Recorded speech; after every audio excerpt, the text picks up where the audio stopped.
दोस्तों, ये optical illusion create कैसे करते हैं, क्या आप जानते हैं? या फिर क्या ये जानते हैं कि बाइक का टोल टैक्स क्यों नहीं लगता? अच्छा, क्या आप भी अब तक यही सोचते हैं कि लैंडमाइन पर पैर हटाते ही वो फट जाती है, बिल्कुल हमारी बॉलीवुड फिल्मों की तरह? अगर हाँ, तो आ गया हूँ मैं आपको नादानी की इस दुनिया से बाहर निकालने के लिए। तो हो जाइए तैयार एक बार फिर और ठूस लीजिए अपने नाजुक कानों में उन हेडफोन्स को। बिना आपका कीमती वक्त जाया किए शुरू करते हैं आज का ये रोमांचक सफर। Factified. Facts on your face. Fact number 1। दोस्तों, जो कोई भी गाड़ी चलाता है वो उसकी जेब पर पड़ रहे टोल टैक्स के एक्स्ट्रा बोझ को भी जानता है, लेकिन जब टोल पर स्पीड से कट मारकर पास से बाइकर्स फोकट में निकल जाते हैं, तब कार वालों का कलेजा और भी जलता है। लेकिन दोस्तों, क्या आपने कभी सोचा है कि जहां इंडिया में पर्सनल कार से लेकर सरकारी बस तक सभी टोल टैक्स भरते हैं, तो फिर इन मोटरसाइकिल वालों को देश के सभी एक्सप्रेसवे और हाईवे फ्री क्यों है? इस्तेमाल तो ये भी उन रोड्स का पूरा करते हैं। अगर सोचा है और इसका जवाब आप अब तक नहीं ढूंढ पाए हैं, तो सबसे पहले तो ये समझ लीजिए कि टोल टैक्स की कलेक्शन सड़क की कंस्ट्रक्शन और मेंटेनेंस कॉस्ट को रिकवर करने के मकसद से की जाती है। अब इसमें टोल भी उसी हिसाब से वसूला जाता है जिस हिसाब से कोई व्हीकल सड़क के वेयर एंड टियर के लिए जिम्मेदार होता है। और दोस्तों, गाड़ी का वजन जितना ज्यादा होगा, सड़क पर वेयर एंड टियर भी उतना ही होगा।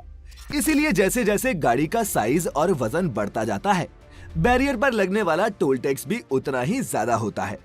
अब बात बाइक की करें तो बाइक एक हल्की कम वेयर एंड टियर वाला व्हीकल है और ये सड़क पर ज्यादा जगह भी नहीं घेरती।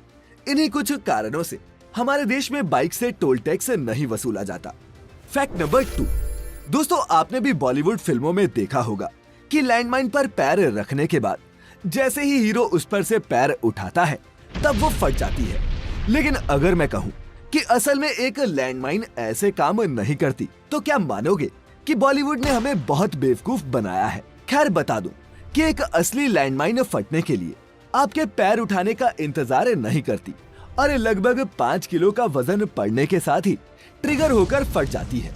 इन माइंस को ऐसे डिजाइन किया जाता है कि इस पर पैर रखने वाले के पांव या फिर टांग को गंभीर चोट पहुंचे और दुश्मन सैनिक इसके डर से किसी खास इलाके को पार न कर पाए। इसके अलावा बड़ी बड़ी एंटी टैंक माइंस भी होती हैं, लेकिन उन्हें ट्रिगर करने के लिए काफी भारी वजन की जरूरत पड़ती है।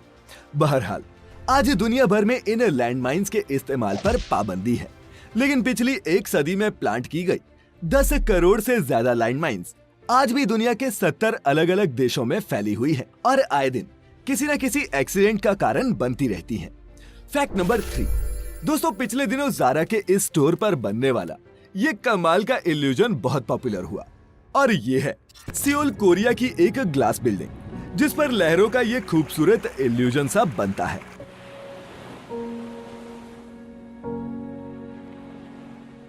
लेकिन अगर आप अभी तक समझ नहीं पाए हैं कि टेक्नोलॉजी का ये मैजिक होता कैसे है, तो बता दें कि ये उसी सिंपल कॉन्सेप्ट पर काम करता है जिस पर ये 3D स्ट्रीट आर्ट पेंटिंग्स काम करती हैं। ये मुमकिन हो पाता है बड़े बड़े LED पैनल्स की मदद से, जिन पर विजुअल्स को ऐसे प्रोजेक्ट किया जाता है कि एक एंगल से देखने पर वो 3D में बेहद रियलिस्टिक लगती हैं। और दोस्तों, इस टेक्निक को कहते हैं एनामॉर्फोसिस।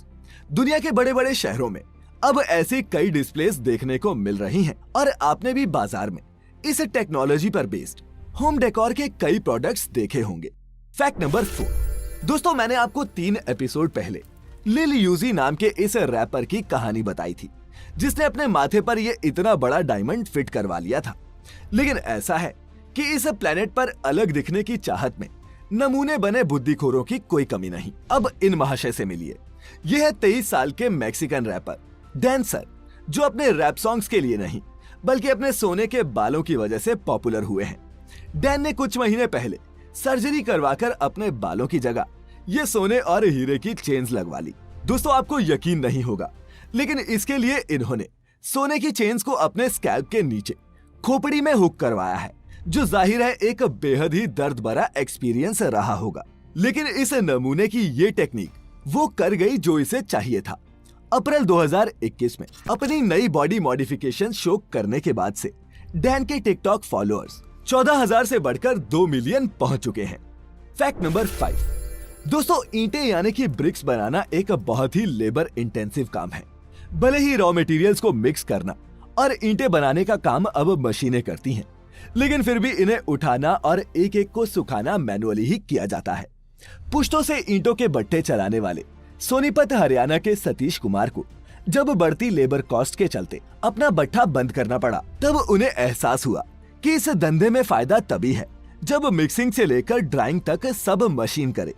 और इसी रियल लाइफ प्रॉब्लम को सॉल्व करने के लिए हरियाणा के इस 10वीं फेल कड़क छोरे ने SNPC मशीन्स नाम से एक कंपनी खोल दी और 5 सालों की मेहनत के बाद तैयार कर डाली ये ऑटोमेटिक ब्रिक लेयरिंग मशीन, जिसने ईंटों को बनाने की स्पीड तो बदल ही दी, साथ ही इन्हें बनाने के बाद सूखने डालने का झंझट भी खत्म कर दिया, क्योंकि ये मशीन सपाट ग्राउंड पर ईंटें बनाने और बिछाने का काम करती जाती है। दोस्तों SNPC की ये मशीन 1 घंटे में 12,000 ब्रिक्स बना सकती है और इस मशीन से बनी ईंट एक कन्वेंशनल ब्रिक से 3 गुना कम लागत में तैयार भी हो जाती है। इनके इस कमाल के एफर्ट के लिए भारत सरकार ने भी SNPC को अक्टूबर 2020 में नेशनल स्टार्टअप अवार्ड से नवाजा था। Fact number 6। दोस्तों इस दुनिया में अकेला रहना बहुत मुश्किल है और ऐसा इसलिए है क्योंकि इंसान एक सामाजिक जीव है। लेकिन अगर आपको ऐसा लगता हो कि आपसे तन्हा और अकेला इस दुनिया में और कोई भी नहीं, तो सिर्फ एक बार प्लेनेट मार्स पर गए नासा के रोवर क्यूरियोसिटी को याद कीजिएगा, जो 9 सालों से भी ज्यादा वक्त से मार्स के बिहड़ इलाकों में अकेला घूम रहा है। हाँ मैं जानता हूँ कि ये रोवर कोई इंसान नहीं, एक रोबोट है, लेकिन दोस्तों ये भी अकेला महसूस करता है। और एक बहुत ही इंटरेस्टिंग ट्रेडिशन के तहत ये रोवर 5 अगस्त यानी कि जिस डेट को ये मार्स पर लैंड हुआ था, उस दिन ये खुद के ही लिए हैप्पी बर्थडे ट्यून बजाता है, जिसे ऑब्वियसली प्रोग्राम नासा के इंजीनियर्स ने ही किया है।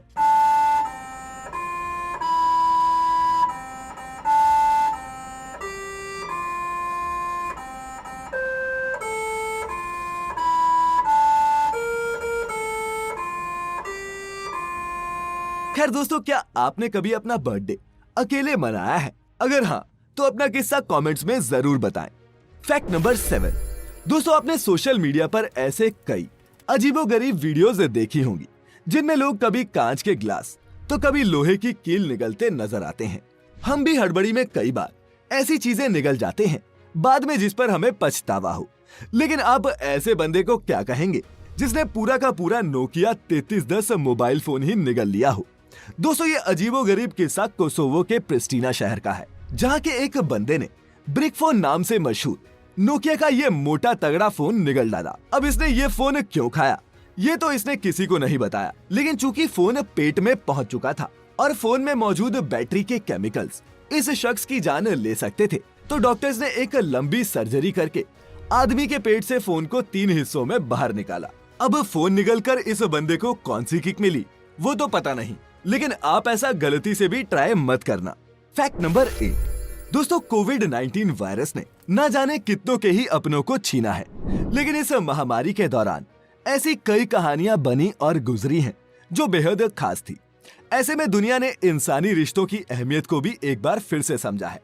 एक ऐसा ही वाकया था फिलिस्तीन का, जहां 73 साल की रस्मी अल सुवैती कोविड पॉजिटिव होने के बाद हॉस्पिटल की आइसोलेशन वार्ड में भर्ती तो हुई, लेकिन फिर भी उनके पास रोज एक विजिटर आता था और वो कोई और नहीं था बल्कि उनका ही 32 साल का बेटा जिहाद था, जो हर रोज हॉस्पिटल की बिल्डिंग पर क्लाइम करके उस खिड़की तक पहुंचता जहां से वो अपनी माँ को देख सकता। वो ये चेक करता कि उसकी माँ ने ऑक्सीजन मास्क लगा रखा है या नहीं।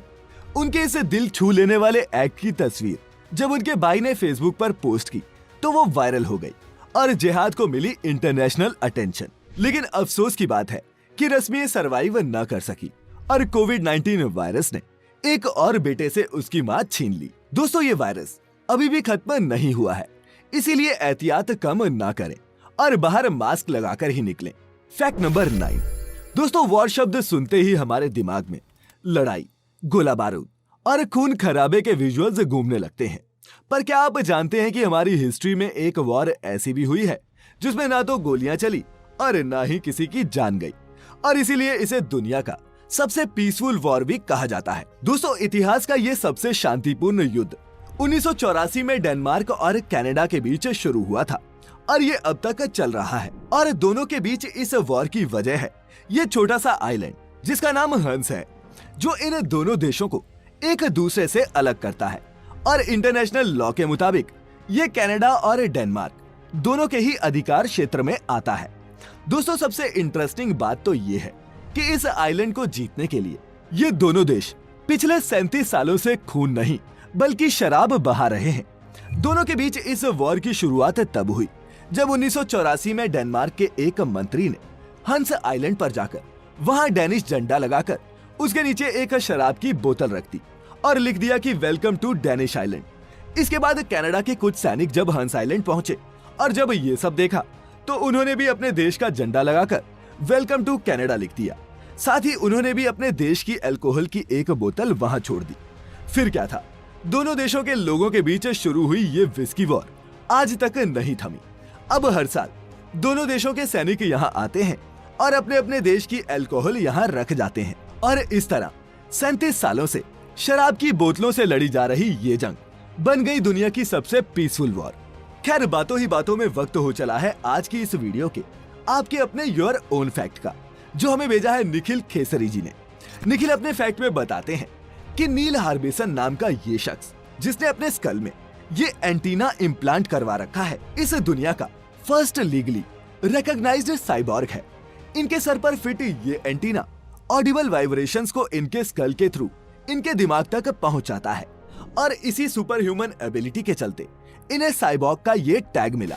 खैर, एलॉन मस्क का भी प्लान लोगों के दिमाग में एक चिप फिट करने का है, जिसके बाद मुमकिन है कि भविष्य में हमें अपने इर्द गिर्द भी ऐसे साइबॉर्ग्स देखने को मिले। खैर, ये मिले ना मिले, हम मिलते रहेंगे हर हफ्ते और होते रहेंगे फैक्टिफाई। जल्द हाजिर होंगे एक नए एपिसोड में।